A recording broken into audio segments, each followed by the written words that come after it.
who do I need to become to live the life I say I want, right? Who do I need to become? Transformation is about change. And we cannot change the outer world. We can't tell it to be different. We can't wait for it to behave either, in order for us to just step into our dreams, because every one of us has a dream that matters. You have a dream that matters.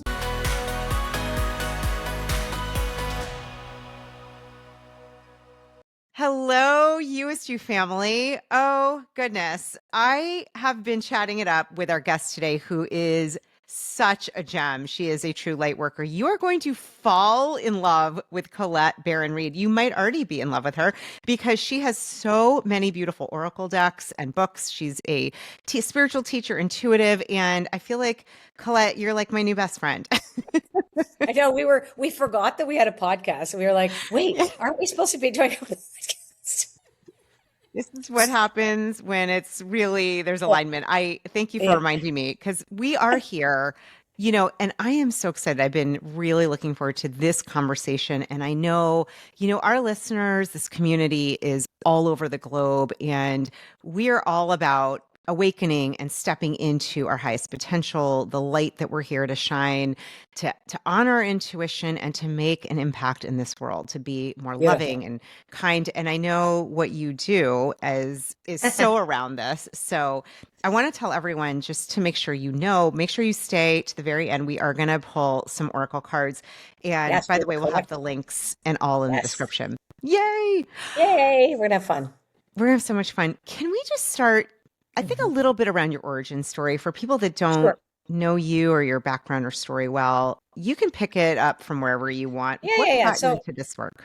Okay, so I think the work itself, because I have a huge story from when I was a kid, but bottom line is I was born with a lot more access to information than I should have been, if you will, right? I never knew where I ended and anyone else began. I felt like I didn't belong anywhere. Had great parents, very European immigrants that, put me in a private school, me and my sister, and they did everything that they could to give me the best life possible.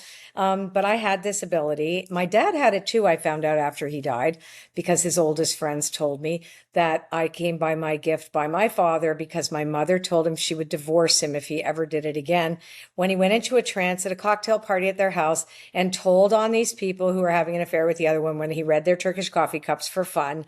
And he didn't remember saying a word, but everybody was in shock. And my mom was like, we would not have a social life if you open your mouth ever again doing that. So I found out that, yes, my dad could do that, but he was an engineer, and academia was really important. I couldn't stand being in my own skin. I turned to drugs and alcohol when I was young. And I will tell you that my actual career and the path, the spiritual work, because you can have the aptitude, you can have the intuitive information, you can be psychic, you can be a medium, but doesn't mean you're spiritually sound, right? So that's just an aptitude, like people can do math, right? So when I got clean and sober 40 years ago, it was after many years of, I was 27. So I've been 40 years clean and sober. I'm 67 now. So I was 27 when I hit bottom. I was in the music business. So music, intuition, all that. So I basically took the express train into sobriety. And I had a spiritual awakening, which was really where I want to start. So I had this awakening that no matter what had happened to me, the sexual violence, inability to say no, all of the things that for me as a woman that caused me so much shame, I couldn't protect myself. And then I kept putting myself in harm's way, self-harm, had eating disorder, all of it. Basically, I just wanted to check out. But I was able to land. And I remember hearing this voice. I was in this drug dealer's bathroom and saying, it's over. Like, you have to remember, music business, sex, drugs, rock and roll, that I wasn't doing anything too unique, right? But I was trying to stop the voices, stop it, and nothing worked. It did in the beginning though. Like, as soon as I had my first drink, I was 12. It was like, oh my God. I was like, oh, I'm normal for a second. But anyhow, I digress, because there's a real reason why I'm bringing up my recovery with my spiritual unfolding, because it was when I got clean and sober.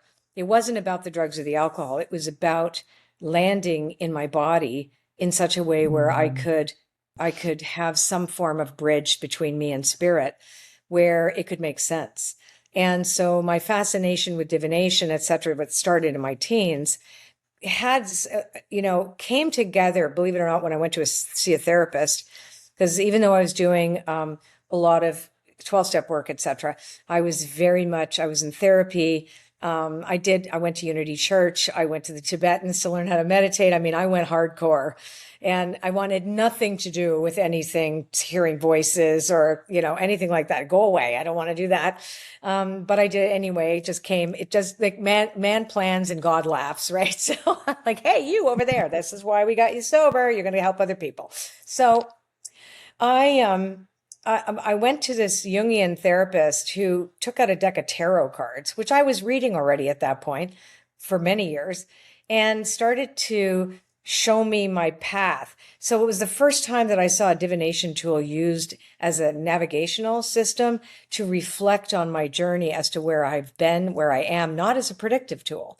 So I was like, oh, these can be used for that. Wait a second. So I could reflect on my own self-honesty and self-awareness. It could show me where I was going off track before, where I couldn't really trust myself. So they really helped me trust myself. So it was really interesting. So pursuing my career in music, I ended up certifying as an aromatherapist. I was one of the first in Canada, really, this girl from England who became quite a well-known PhD hypnotherapist down the road. But she was a psychic, and really interesting woman named Yvonne. So she had certified me as an aromatherapist, and basically I set up shop for this. But as soon as I started touching people, I started hearing their stories. They're like, hey, you had your stepfather, Frank, when you were 8, were you abused because you're holding a whole lot of tension in this part of your body? And that person would jump out of her skin. And that, by the way, don't do that. Like, it's not something you're supposed to do, but I didn't know any better at the beginning. I'm just hearing things. And then I'm like, oh God. Anyway, so they would tell their friends, because everything was word of mouth. We didn't have internet. We didn't even have cell phones. All right. So then all her friends would come, and nobody wanted a massage. They wanted me to talk to them. So that's basically how my career started. While I told them I don't really do this, I'm really a singer. Don't come back next year. So I did nothing to encourage people to do this with me. As a matter of fact, I wouldn't even call myself a medium, even though I was telling them stuff about people that they would then say, no, I don't know what you're talking about. I'm going, okay. And then they would call me a couple of days later and goes, oh my God, remember that thing you said? I talked to my mom and she said, you were talking about my grandmother and everything you said was true and and how you described her perfectly. I went, well, okay. I just am a really good intuitive and I'm great at picking up information. I refused to believe I was a medium. That was no bueno, no forget it. I already had a chip on my shoulder because I didn't finish law school. Right. So like this, I had to achieve something to breathe. That was what I was taught. You better achieve something after all we did for you. And we came from the old country and we came here and made a life for you. And you better do something, was the internal message. And of course, generational trauma. My mom in the war, she picked up body parts. My grandfather was killed in a concentration camp. Like there's stuff there. And the biggest thing that I picked up from my mom was it's not safe to be you, right? Because if she just had to have a drop of Jewish blood in her, and she would have been one of the kids carted off. And her mother was Christian, but her father was Jewish. So there was a thing that she came to Canada. We're not having that anymore. We're going to make up a whole new life. But that lives in your body, and you translate that to your kids. So is this boring? Oh my God! First of all, it's not boring.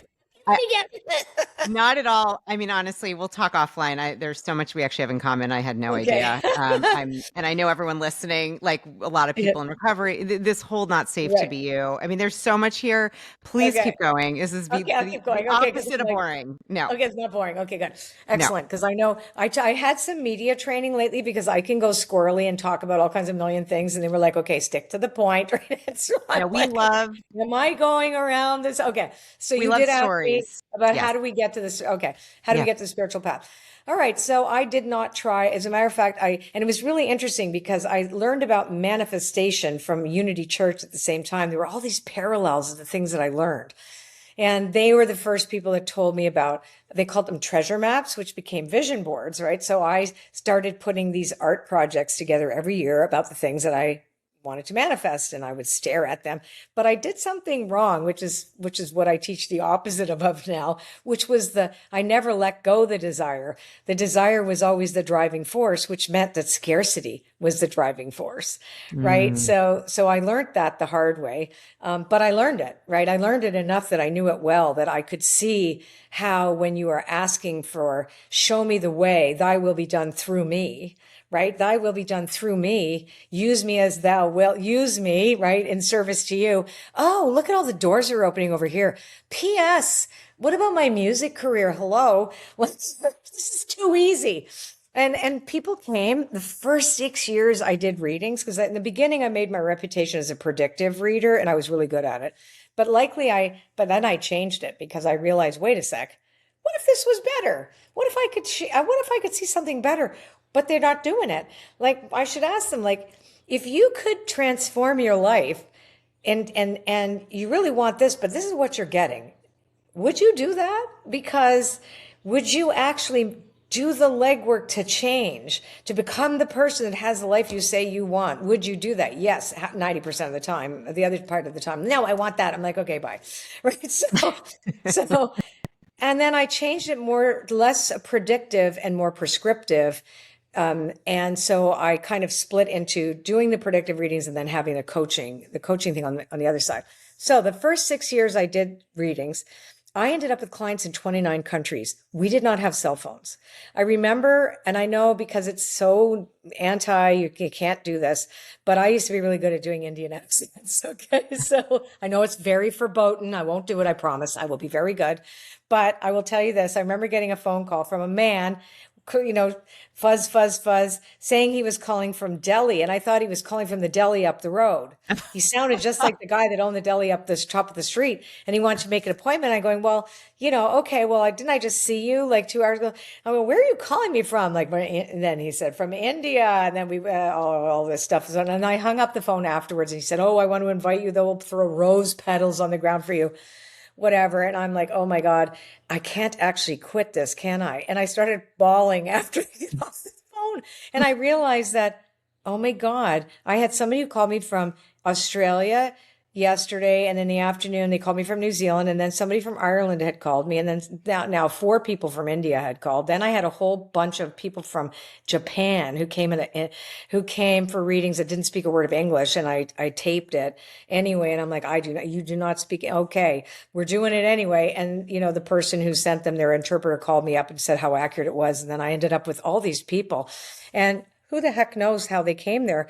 But I could tell you this, that I was so, one hand amazed, on the other hand terrified, because I had a responsibility now that I was really frightened, like, oh my God, what if I'm going to be wrong one day? And of course you're going to be wrong one day. But, so here's how I kept pursuing my career in music, and I got everything I wanted on those vision boards. I got the record deal with the record company that I put on there, but they got me for the journey through the chakras, because I gave up the singer-songwriter career and went into, oh, well, whatever. Nobody had ever done a 24-track recording back in the 90s.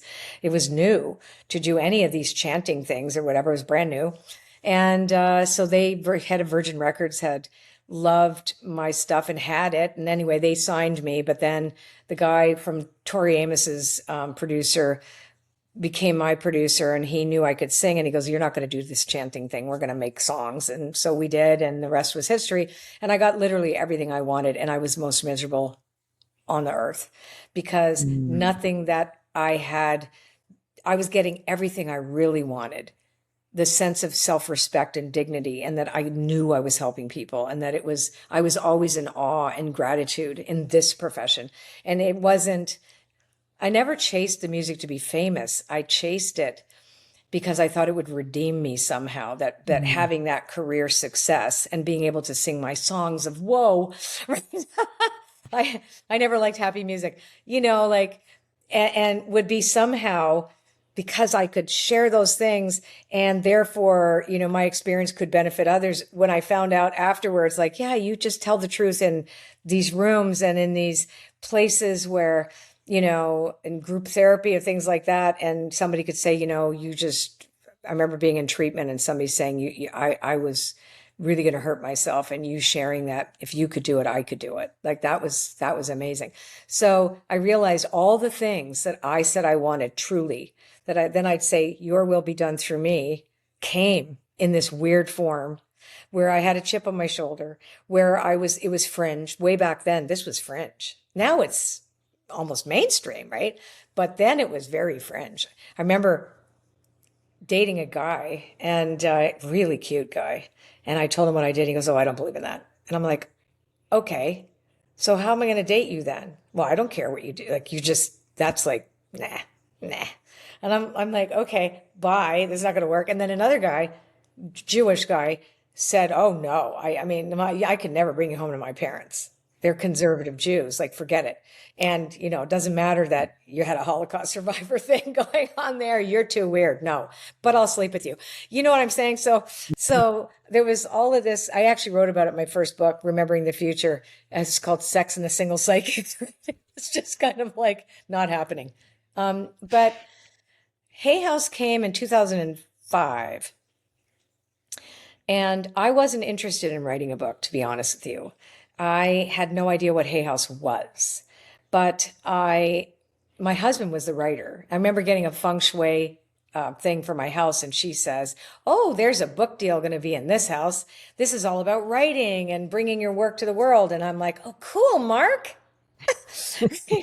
And then just the strange bunch of coincidences, not happened, and here I am. And Hay House took me under their wing, and 20 years later, so this hasn't been an overnight success by any stretch of the imagination, but I was given an opportunity to be myself, to just be who I am, and to share my experience, strength, and hope with people, and to allow my experience, the transformational experience, and through these tools that I started creating, because I have 19 Oracle card decks. I think I am.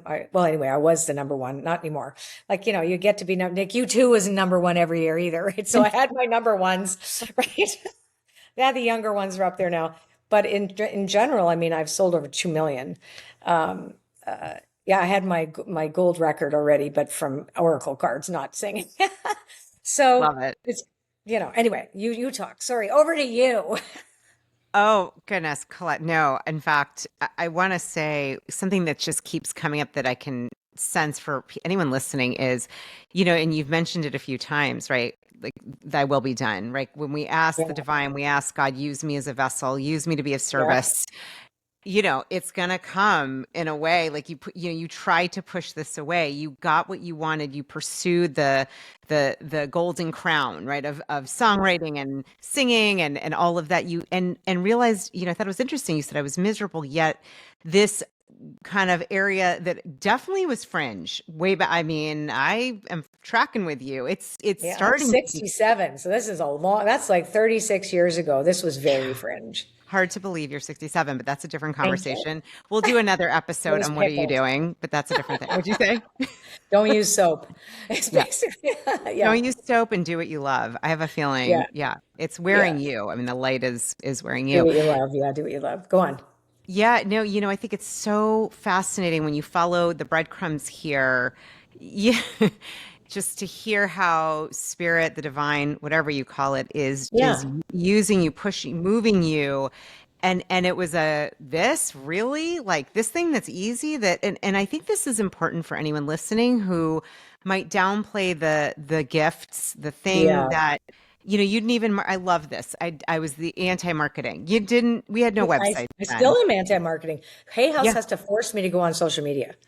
Yeah. Like, I'm like, do I have to? Oh, you want me to do videos? Okay. It looks like I'm happy, but my channels could be much bigger, and I don't. They're like, you didn't do videos this week. I know. Right. You're like, I'm in the work though. I get it. It's like you want to Yeah, be it's in it. I just yeah, think go on. this following your these nudges, The your crumbs. the gifts, the crumbs, okay, people are calling now from Australia and New Zealand and India and Japan.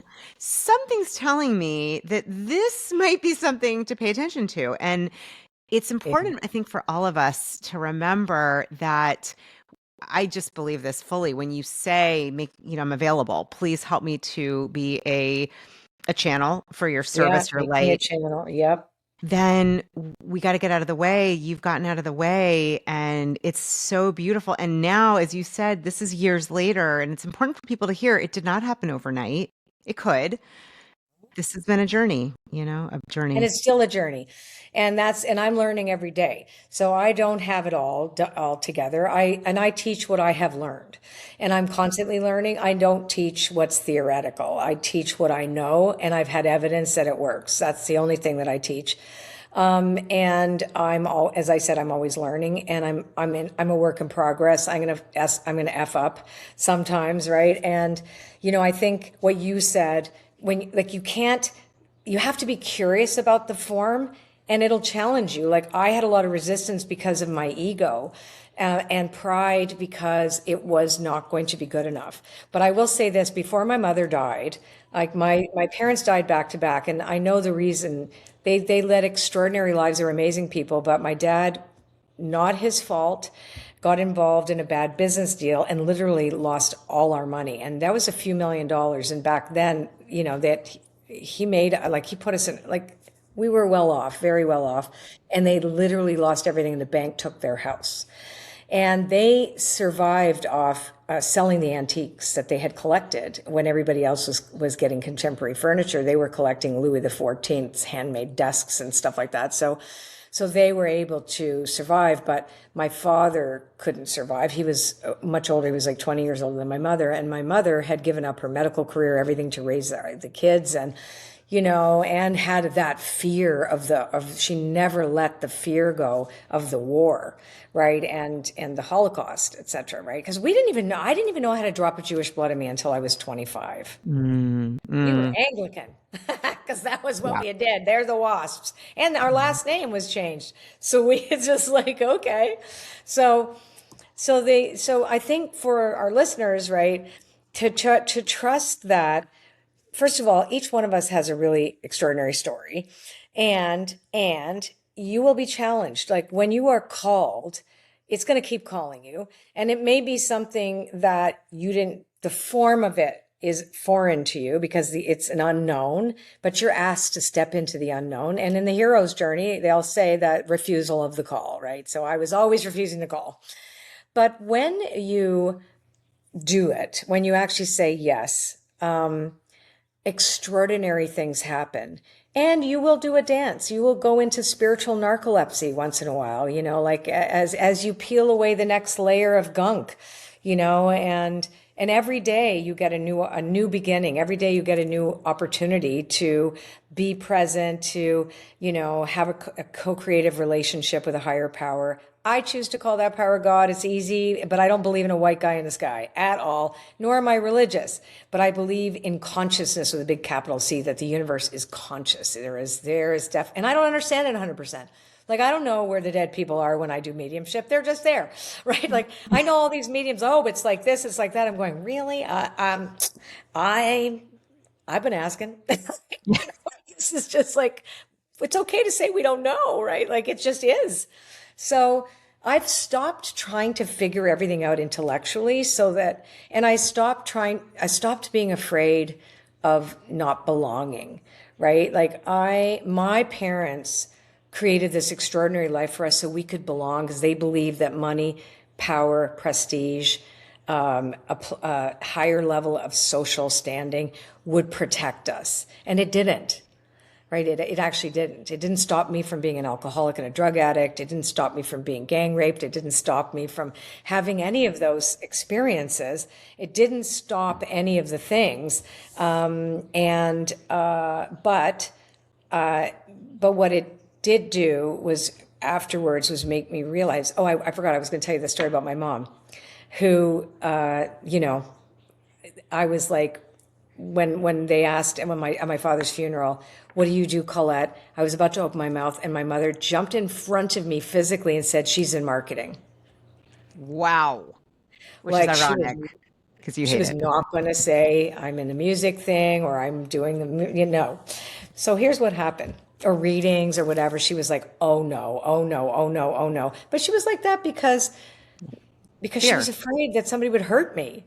Right. Right. And I get it. So it wasn't, I mistook it. I misread everything. It's my parents and I have a great relationship now because I know they know I know now, but I did not understand what they were trying to do was to protect us. Anyway, so just before my mother died, because she got brain cancer and died. I think she died of fear, really. I think she did because she couldn't take care of herself and she was running out of money and we didn't know.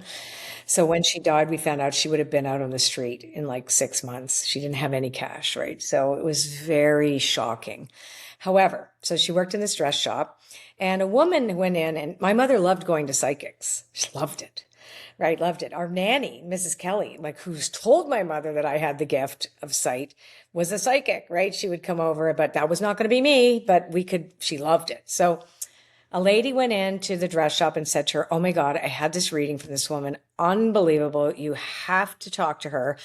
It was so incredible. I'm completely shocked, blah, blah, blah. So my mother goes, great. What was her name? She goes, I don't know. I have to look it up. I wrote it down somewhere. So she says, I'll give you her number. She writes down the name and the phone number, hands it to my mother. My mother looks at it. She goes, that's my daughter. Oh God. So my mom got a chance Oh my gosh. to genuinely recognize, and I gave her a reading. I gave my mom a reading, and I said, you're going to meet this man, and she did. She met this man at a car dealership, this Austrian man who was also a widower. Really handsome guy. My mother was gorgeous. Anyway, so and apparently he kissed her. And I said, Mom, this guy, let this happen. This is like, it's okay because you looked after this old man. Because my dad got very frail and whatever. She always said to me, don't marry a man older than you. My husband's 4 years younger. Always will be younger. Anyway, so and then I did a reading again. It totally happened. My mom came back. She goes, oh my God, you were right. This happened. And I said, it's going to be, I think, on a Thursday. That was back then. I did that kind of stuff back then. And I don't do that now. But so then I said, I don't understand. I don't see him in your cards anymore. It's so weird. He's disappeared. I don't get it. The day I told her he was disappeared, because it was a week later, they were supposed to go out on a date. He was asked my mother out for dinner. He died of a heart attack that day.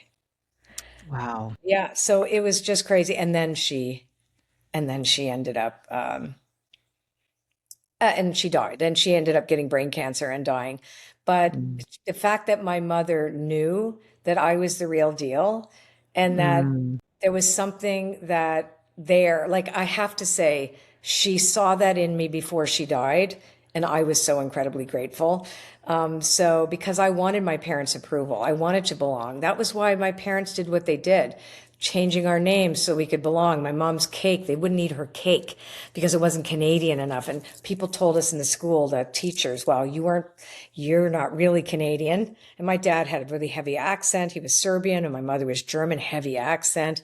It was hard for them, right? They were white. That was the best. Like now but still, Right. they were immigrants, and people let them know that they were immigrants. So, yeah. So today, when I work, all the work that I do, and that's the other thing. Who the heck makes a business on Oracle cards? Okay. So when it came down to it, I hated writing. I popped a rib. And I loved my books, but I got so panic stricken every time I had to write a book. It was like pulling teeth. It was horrifying. And I'm like, but I loved Oracle cards, and they talked to me, and they were like babbling away at me. And I went to Reed Tracy, the president well, he has been the head of Hay House. And I said, and Louise loved me. I loved Louise and Wayne Dyer, and they were like, took me under their wing. I'm like, you're really amazing. Anyway, so I said, I really see myself doing Oracle cards and lots of them, and that's what I want to do. And they went, great.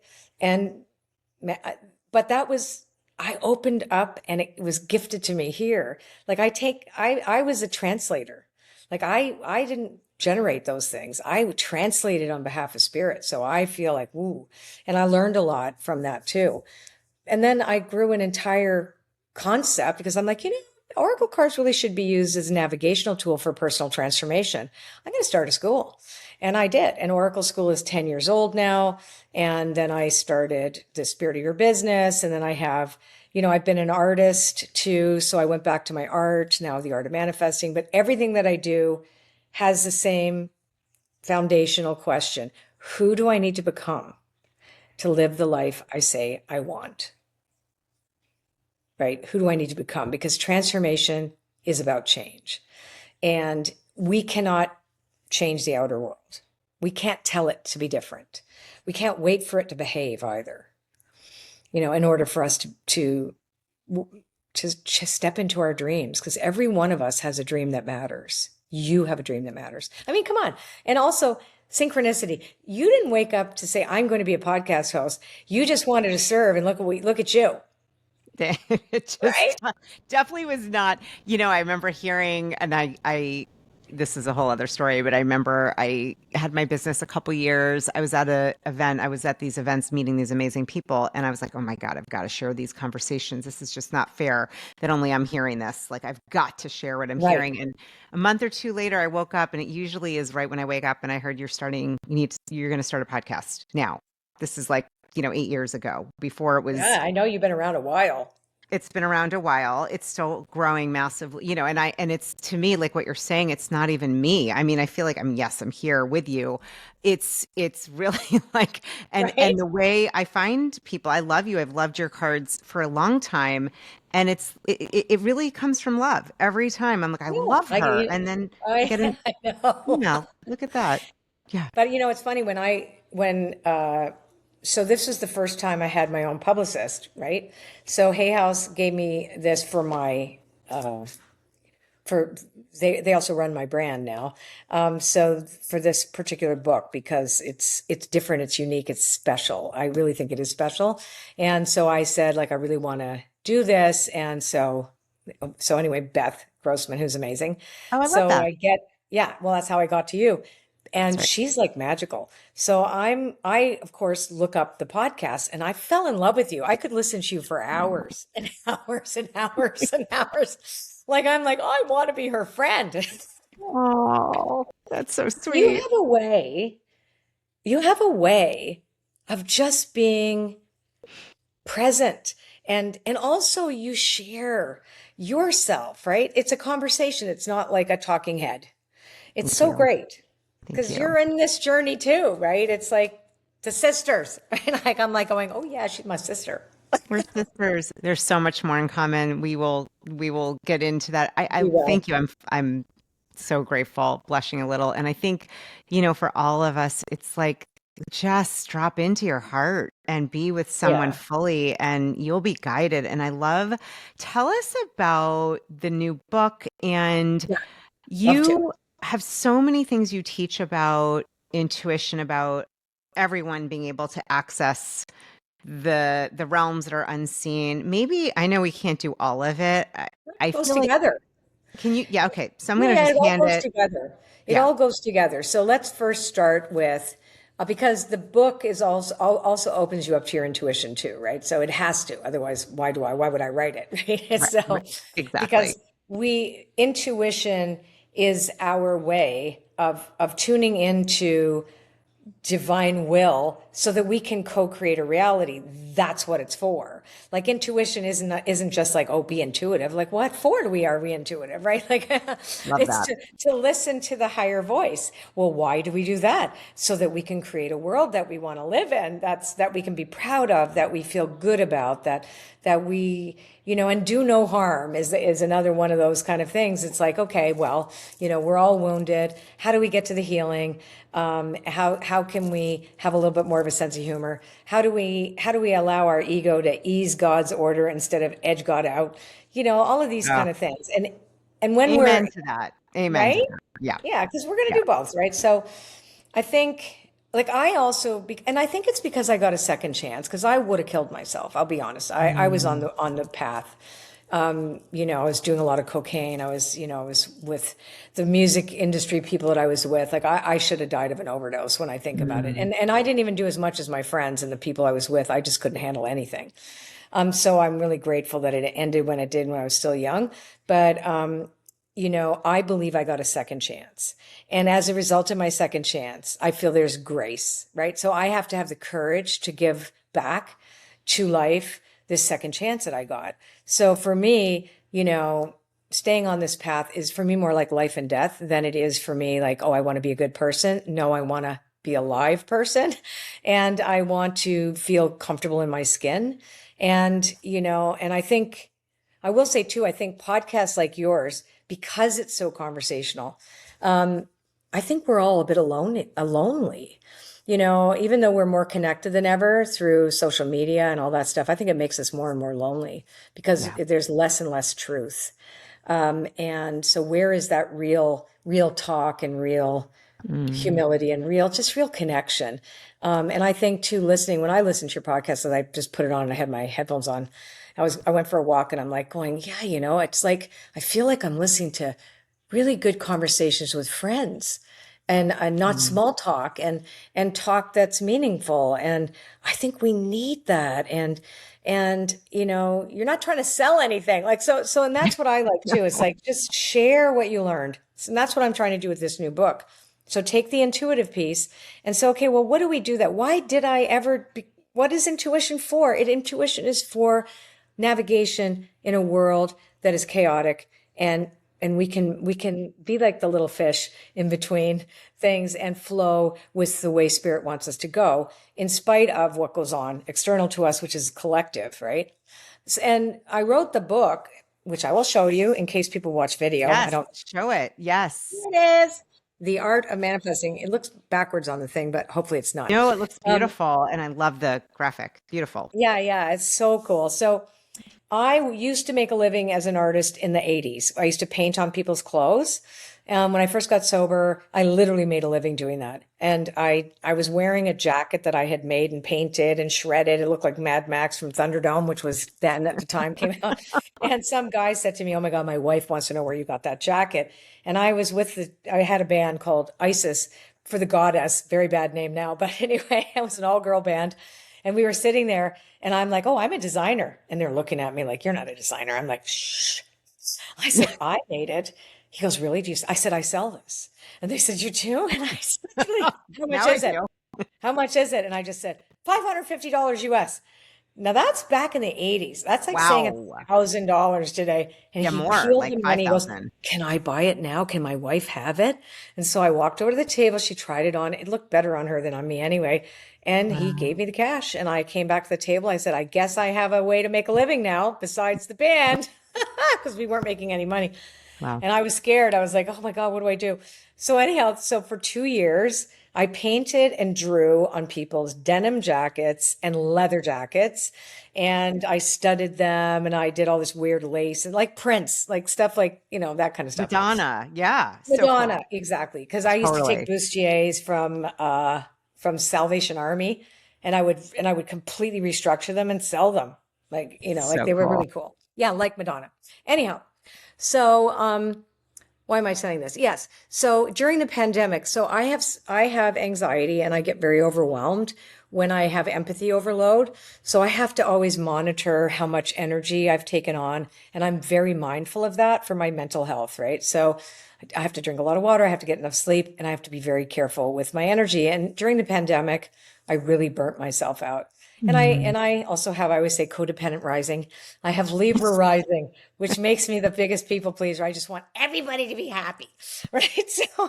But I want to do it in a healthy way, right? So I realized that I was burning out by showing up online every day and whatever. And so I said, "Oh, I gotta paint." So I ended up painting I kept seeing these faces. So I ended up painting my Oracle deck, which silly me, I didn't bring, called Guides of the Hidden Realms. And so I started painting these like giant paintings, and I showed Hay House a bunch of them, and they were like, "Oh my God, you need these for a deck." And I'm like, "How am I going to paint? How can I make an Oracle deck? I don't know who's going to come. I can't like demand being on demand, like Hidden Realms person on demand, like show up, please, elementals." But they did, and then one day it was done. So, and that became my deck. So I went back into art, and I'm selling them now. They're on my website, but and I've sold quite a few of them. But bottom line is, I broke my foot, and when I broke my foot, I could not stand in front of a canvas, and I'm like, the universe was trying to slow me down. So I just thought, oh man, I need to do something. So I sat online, and I went and took all these classes on line art until I finally landed on something called the neuro arts. And I saw some beautiful art that looked like neurons. And I took a class for 7-year-olds. Right. So And then cool. I'm like, and then I met this girl, and she had a membership. She also taught this Russian process called neurographica, which I hate rules. So that was not for me. So I was like, I remember going to the Zen temple, trying to learn how to meditate. And I was really shifty. I couldn't sit still. And the guy hit me with a stick. And I'm like, no, I can't do anything where you tell me I can't do anything. If I want glitter, I'm putting glitter. Right. So anyhow, so I created my own thing, and I taught the people at Hay House, and then she and I made friends, and she was this great teacher. And I said, you want to do this with me? You want to develop this with me? Because we were both Reiki masters, and we had all this thing in common. And we literally, we don't take credit for this book. It was downloaded, and we found an incredible editor who was an amazing researcher, because we wanted this to have gravitas. We wanted the science behind it. We wanted, okay, this isn't just some new age bullshit. We really want to see how this actually works with quantum physics and how it actually works, because both of us are nerds too. Like, I'm a complete science nerd, and so is she. It used to drive me crazy. How do I do this? I don't understand it. Right? So the book was all about doodling as a way to detach and reclaim your agency, and to imagine and rehearse a state of being while you doodle, basically. And you start to see your future now, and rehearse the future as it is in the now, and take your desires and make them havings, like the having. But everything comes steeped in gratitude and the law of praise. And then you watch the synchronicities, the meaningful coincidences happen once you surrender it. So the drawings. But with drawing, it's not, see, most manifestation techniques are in the head, right? You're thinking about it, you're visualizing. Vision boards are really cool because there is an element of it that there's some type of artistic environment. But doodling, when you move your hand in round circles, it stimulates a part of the brain. It negotiates. It's so incredible. Like, the reticular activating of your system, of your brain, comes online. Your intuition is on fire, because it's now it's awake too. Like, okay, show me. I'm going to start looking for these synchronicities. Your intuition shows you that. But the RAS, the bouncer in your head, that is, they're sorting the information that you're telling it is important. Like, if you keep looking at fear all the time, you're going to get more of that. It's a bouncer. It says, oh, she wants to look at fear, more fear, and nobody else gets to come in the party. Okay, everybody wait in line. You're not coming in. You are allowed. And then when you start amazing gratitude and joy and ease and peace and generosity and the feeling state that you want your service, you don't know the form. You think you might know, but that's okay too, because you're saying, I know the zone of synchronicity is way more important than what I can come up with, but I'm starting here. And then all of a sudden, it says, oh no, all of you people get out. You're the only ones that get to come in, because the body doesn't know any better. It thinks it's real. So why? What happens? The RAS is looking for evidence in the outer world that this is true. So everything that you need starts showing up in the form that is correct for you. And that's how this works. And anyone can do it, and you do not need to be an artist at all. If you can draw a wavy bad line and a circle that looks like a potato, you can do this. Seriously. Yeah. This And it is works. so cool. It's very spooky. And it helps us engage our intuition. And it reminds us that our feminine, when when our stress response is on high alert all the time, we get into the masculine because we have to, because it's there. It's like your intuition is not working. Your instinct for survival is working. So you mistake it for intuition. But what it's doing is it's looking for perceived threats. So you just think, oh, intuitively, I just knew that was bad. No, intuitively, I am curious. I'm curious what that is over there, right? And my instinct says, no, beware, beware, beware, beware, right? So there's a difference. There's a difference between these two things. So intuition needs trust. That we need to be immersed in trust. Like when you work oracle cards, I love that you have my goddess deck, right? So when the reason you love it is because it speaks to you and because it witnesses you and because you could trust it, right? You trust what's there. And that's why those are good And they're tools. beautiful. And they're beautiful.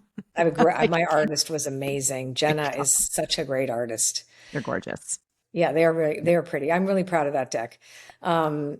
Yeah. Even though it had a lot of controversy around it, but that we won't have to go into that. But it was at a time, I think too, that I'm a very inclusive person, and it was a really beautiful, beautiful experience, that deck, as well as the subsequent decks past then. But I really do feel that when I create a deck, it calls me, and it tells me how to create it. And then I see what happens, because I really don't know. But they're all based on the same sourdough starter, if you will. You know how to make bread. I love that. Which is the commonalities of all the ancient oracle systems that I knew, including bird augury from the Greeks and Roman times, and water divination and egg divination, etc., and symbols, the symbolic divination in Turkish coffee cups. I never read tea leaves, but it's basically the same. Where there are universal images, symbols, metaphors, things that human beings all experience. And so where the intersection of all of those were, and it took me years of, like, now you have ChatGPT. It could tell you, but we didn't have any ChatGPT. I had a library, and I had ancient books like that books were out of print. You're looking through, not on the web. Yeah. There was no web. Right. So, I know. But it's the same formula. So it starts with the formula, and then it's like a flower. So the 30 to 33 are there, and then it grows. Each one grows the way it wants to. And they all have to play nice. They all have to talk to each other. The only deck that was a little more calculated was the Crystal Spirits Oracle, because Hay House, the Goddess deck and the Crystal Spirits Oracle were the two decks that Hay House asked me to create.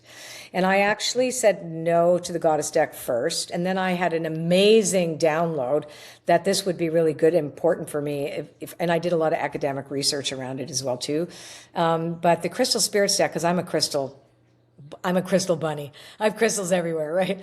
And I'm just curious, but I had to really calculate, because nobody agreed. All this, so crystal experts, some of them were kind of common, but many of them attributed different attributes to crystals that the other one didn't agree with. So I had to really tune in. So it was a lot of hard work for that one, but I loved it. I love it too. It worked. They all work. Yeah. They all work. Keep going. You are like a soul sister from another mister. Everything you're saying. And I know, because like attracts like, everyone listening is like, I love this woman. She is my sister. Like you're so real. And I love you sharing this process. This is helpful. You know, how this happens. I think it's important for people to hear, you know, that it's to me, what I keep getting, Colette, is it's an allowing. It's an allowing. Yeah, it's an allowing. Yes. You're right. And that's why when I did the doodle art, you know, and it is part of the neuro arts, because it's been proven that art, music, which made sense now that I did music, will shift brain plasticity. It actually does help us make better choices and create a different reality for ourselves. But when we recruit that part of our brain using our hand going round and round, we're also saying, I am safe, because round circles are always safe. They represent safety. They represent unity. They represent the feminine. They represent, you know, divinity. It's really fascinating. And when we created the content for the book and then the process, I wanted something anybody could do. too. Like anybody can do this. And that feeling of I'm okay in this moment. I am not triggered. I am no matter what. It's not about bypassing anything. It's about being in a different flow. When we find something that works to get into a flow state that's simple, that flow state is where our intuition lives. And it's not hard, and we're not hustling for it, and we're not chasing anything. We're acknowledging that the universe is abundant and anything is possible when you open your connection to the universe. And you will, if you are seeing something for yourself, but that means you have to change and become a different type of person to have that experience, well, you will. You just will. It won't happen overnight, and you're going to have to change. And you'll go on some detours, and some of them will be painful. But when you get to that place, you probably won't even notice that you got there. But you'll look back and go, holy crap, I got exactly what I said I wanted. Wow. The thing is it's just another day. There's no such thing as a peak experience. That's also a lie. It is just a gift to the universe. Us breathing, us showing up, letting spirit use us, because it needs us to experience itself in form. It's formless. It needs a form, and you are really important. The you that is Julie has a mission, because spirit wants to make something through you. Just like me, anybody listening to this, if you're having a hard day, whoa, you are so important to this world, to me. Every one of us has a thread, our own unique thread in the fabric of our reality. And every one of us has a note in the symphony of life, right? And we're all going to be a little off key one day, but that's okay, because this is a we world. This isn't an I world. And I think that's the other thing. I wanted something that could bring me back so that I wasn't afraid of connecting, or that I would still be, because I think what happens is when you keep seeing everything that is false, you don't know what to trust, because if you're used to looking at the outer world to determine where you are, you can slide into that and feel, and this does the opposite. This helps you stay in flow and go like, wow, this world is so crazy magical. Whoa. Hey, beautiful soul. It's Julie here. Have you been craving greater stillness, deeper connection, higher guidance? Well, if so, I have created something just for you. It is called the Meditation Portal, and it is a sacred weekly experience where you'll be getting weekly new channeled meditations that are going to help you to realign, to reconnect, and to rise. They are just for you. And it is more than just a meditation. These are energetic transmissions. These are activations. They're going to help you connect to your You-est You. It's only $22 a month. You can join or cancel anytime. So head over to julieriesler.com/meditation portal to step in. Oh gosh, this is one of the reasons I knew I must talk to you and have you on this show. You know, the whole idea your You-est You really is, right, the formless that we all are in eternity. We are in a vessel right now. I'm talking to Yeah. everyone who has a body, because you're listening. And I'm sure, I actually am curious, I don't know if you feel them, but when you were mentioning earlier, I just sense this like presence with Louise Hay and Wayne Dyer. Oh, that's funny. My computer did something funny. Yeah. No, did you see that? Mine just glitched, but in That's the weirdest interesting. way. Like as soon Me as you too. said Wayne, Yeah, he was my greatest. oh, Oh, he protected me. There was an author whose name will not be named, but she was female. I'll just say that, and very famous, was mean to me. And, mm, I could overhear it. She said something out loud so I could hear it. And she was very catty, and mm, he put her in her place and said, that is the most real person you will ever meet. mm. So, like he was just so protective of me and so supportive of what I did. He was the nicest man. He was the kindest man. And Louise, I remember she came to my workshops, and when I'd see her in the room, all my saliva would go out of my mouth, and when my lip would stick to my tooth because I was so afraid. That's And then I'd be so like, great. Louise, can you please stay in the back? Yeah. Can you just stay And there? Because let's you're, breathe. Yeah, you know, because yeah. what I love with her, and I don't know if people know this. I mean, she didn't really get started, I think, till 60. I mean, That's right. really, She started Hay House when she was 61. I mean, this again, great examples and human. I know both of them were human and they Oh just yeah. shifted my life. I grew up hearing Louise in my ear. My mom Right. also in recovery was playing her all the time, tapes, old school tapes Right. in the Tapes, car. the cassette Yeah. tapes. Yeah. To love yourself. I remember I was like, oh God, please stop. Please stop with this one day at a time and the love yourself and then just stop. And then of course, yeah, it saved my life. And as it sounds like yours and probably Yep. many, Saved my life too. life changer. Yeah. I Amazing. think what's great right now is like podcasts like yours, for example, that reaches an audience that maybe never heard of me, right? And then my audience who are going to hear about you and want to tune in too is like that is the one thing I think technology is really good at is creating Yeah. opportunity to bring what is real together, but it's not always that way. It's kind of like you have 1,000 things to sort through and the one thing is good. So it's exciting for me to be able to share you with my audience too when this thing comes out because I'm really excited. I'm Aw. dying for tons of people to sign up because I know they will. But we both have the same grand spiritual sponsors, if you will, which is Louise and Wayne. We Yeah. were both affected by, even though like I was older, I'm obviously much older, but when I mean, I was 27 when I got sober. I think Mm. Unity Church, I don't know that Louise had started. Yeah, I think she had. I think You Can Heal Your Life came out in 1987. Yeah. So it was a year after I got sober, and the other one, Return to Love, Marianne Williamson came out a year later or 2 years later, and then it was at Shakti Gawain, creative visualization. Like I went hardcore to the old OGs, right?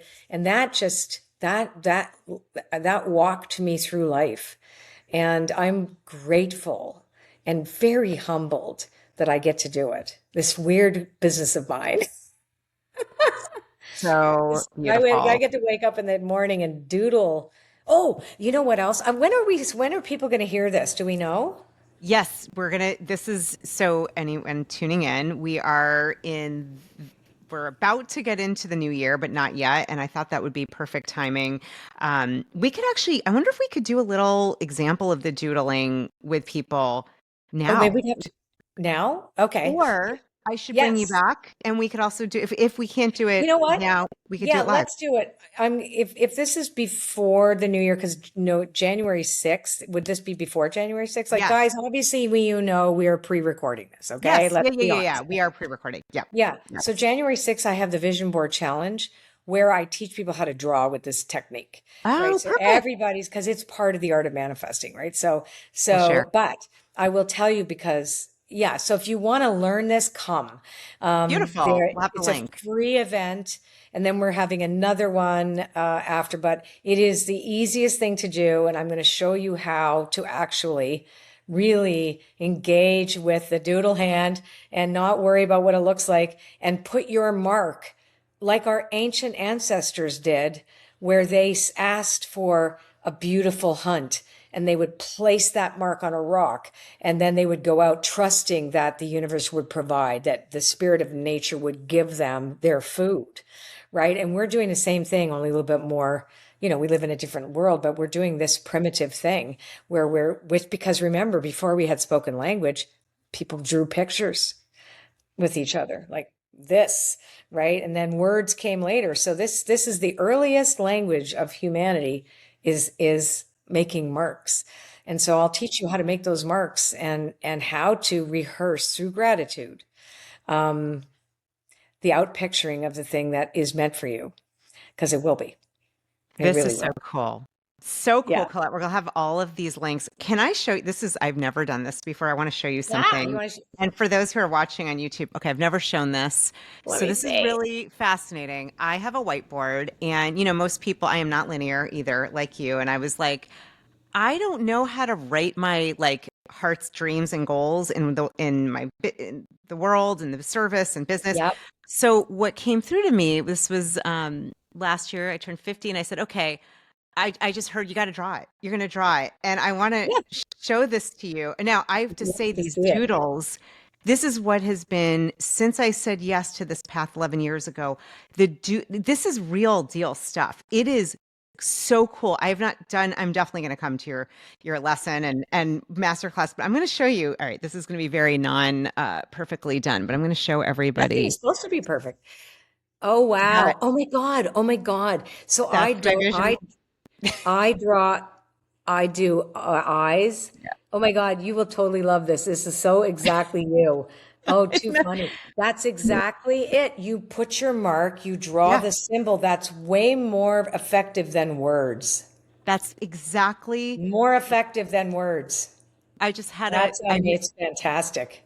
I'm sweating all over because A, I never really show that, and I had to Beautiful. say something because what you're saying, this, and it's funny, it's been up here and it's so powerful. I have some words, but those came after. I don't need the words. And you don't have to be a good artist or anything. You're going to show No. us how, but it is powerful. It guides me every day. I'm like, oh yeah, that's right. Like it does. So actually, you know what? Let me tell people a quick little thing for people to do, right? So everything is symbolic. So whatever you make something mean is what it means, right? So a piece of paper is just a piece of paper until you make it a symbol of the universe. Okay. So how we Love it. do that is we rub our hands together. Okay. And if you have a piece of paper in front of you, you first of all you make a ball. This people they teach this in qigong. My Reiki, the person who initiated me as a Reiki master taught me how to do this too. You scoop energy, and you cannot right, and then you start to feel this thing push back. Do you feel that like a subtle Yeah. push? Okay. Yeah.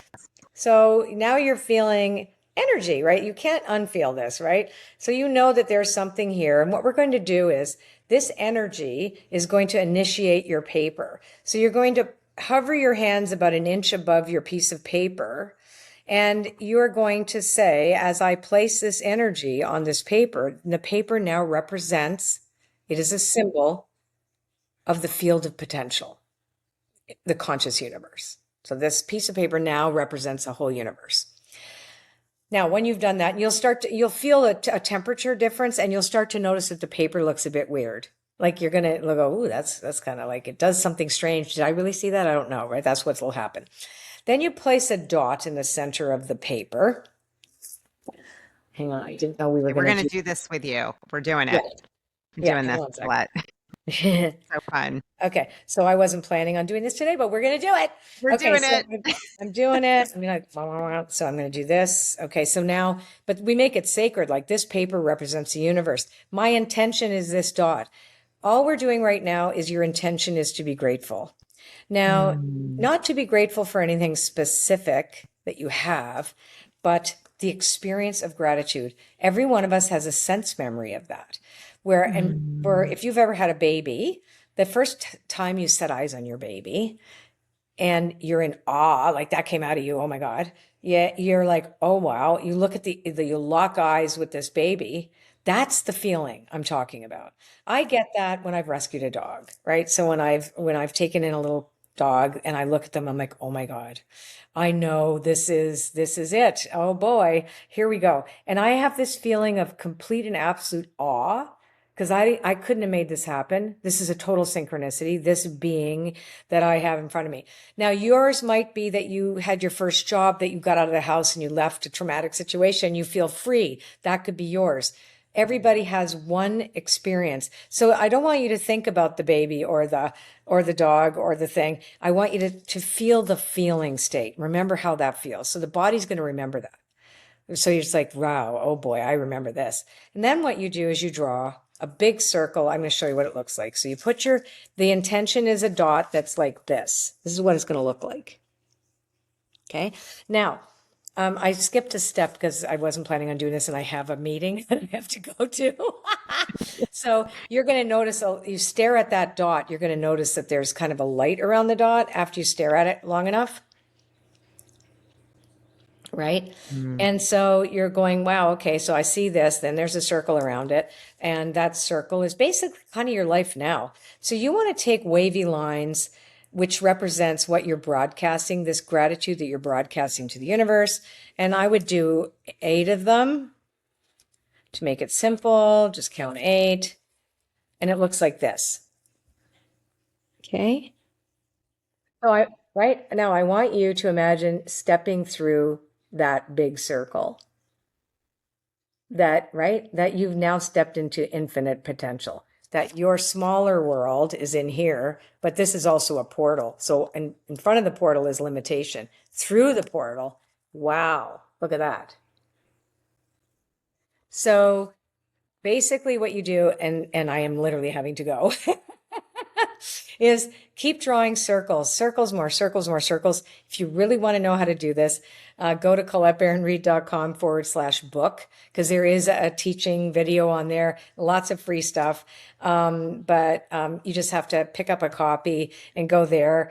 And really, you will be amazed when you feel how you feel. Keep drawing circles around it, and let spirit fill the circle with what it's supposed to mean. You want to quickly Amazing. pull a card? I just pulled one and I can always stay on and I'll notify everyone what this means. Oh my gosh, Colette, Okay, and I'll you tell go you what first. my card for everybody is: you're not running out of time. TikTok. You have Oh, all the time in the world. So trust that your dreams are not too late. You are never late. You're exactly where you need to be, and you have all the time in the world to co-create the life that you say you want and become that person that lives it. that I think is you're beautiful. awesome. You are awesome. I'll just say ours, Lilith. Oh, I love that. Independent. Lilith, Independence, number 30. Yeah, Yeah, no, yeah, yeah, we are, that's very much a woman's independence right there, right there. Anyway, bless you. Thank you so much for allowing me to share on your show. It's been thank such you, a great Colette. experience. What a And gift. What a bye, blessing. everybody. Amazing. Bye, Colette. Amazing. Bye. I'm She's gonna. such a gift. Hello, my dear friend. I just wanted to end by saying, first of all, such an honor to have Colette here. I'm hoping that this conversation really, really gave you the inspiration and the knowing that your intuition, it is there to guide you to be in connection with divine will, with your higher self. And because I know she had to go right to her publisher for her next book, which is so exciting. And we'll have all the information on her class on the 6th. I wanted to tell you a little bit more about this Lilith card, all about independence. This is one of Colette's amazing decks. It's her goddess power deck, and we'll have the links she also pulled from her deck as well, which is so cool. So let's talk about Lilith, because I really feel this is an important message for you. This is all about independence. Interesting empowerment message. So the Jewish goddess Lilith refused to be dominated by the first man, and as a result, called the demon in the stories about her that followed.